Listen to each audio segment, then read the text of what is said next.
वीर जवान राजेंद्र कांबळे यांच्यावर रामपूर येथे अंत्यसंस्कार। अंत्ययात्रेत हजारो नागरिक सहभागी।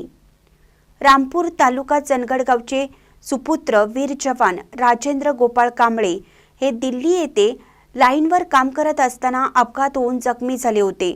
2 दिवस दिल्ली येथे हॉस्पिटलमध्ये उपचार सुरू असताना रविवारी दुपारी 2 वाजता त्यांचे दुःखद निधन झाले आहे।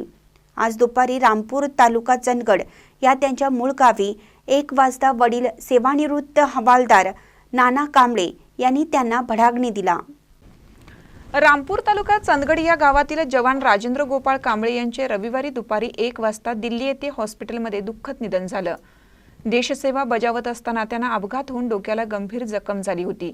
त्यांच्यावर दिल्ली येथील मिलिटरी हॉस्पिटलमध्ये उपचार सुरू असताना त्यांची प्राणज्योत मावळली। आज सकाळी 11 वाजता त्यांच्या मूळ गावी त्यांचा पार्थिव देह आणण्यात आला। घरी अंत्यदर्शन घेतल्यानंतर गावातून मिरवणूक काढण्यात आली। हजारो देशप्रेमी अंत्ययात्रेत सहभागी झाले होते। दुपारी 1 वाजता रामपूरच्या मूळ गावी त्यांचा अंत्यविधी पार पडला। यावेळी वडील सेवानिवृत्त हवालदार नाना कांबळे यांनी त्यांना भडागणी दिला। यावेळी त्यांची पत्नी, मुलगा आणि मुलींनी केलेला आक्रोश जीव पिळवटून टाकणारा होता। त्यांच्या अंत्ययात्रेची जय्यत तयारी ग्रामपंचायत व ग्रामस्थांनी केली होती। शहीद जवान राजेंद्र कांबळे यांना सेवा दलातील वरिष्ठ अधिकाऱ्यांसह VK चव्हाण पाटील महाविद्यालयाच्या NCCच्या विद्यार्थ्यांनी मानवंदना दिली।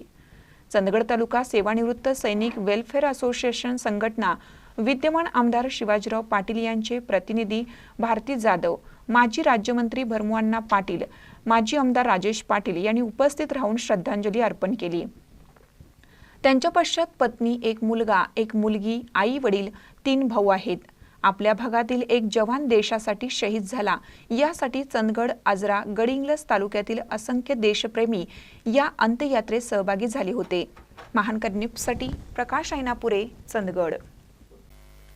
ताज्या बातम्यांसाठी महानकरेला सबस्क्राइब करा आणि बेल आयकॉनला क्लिक करा।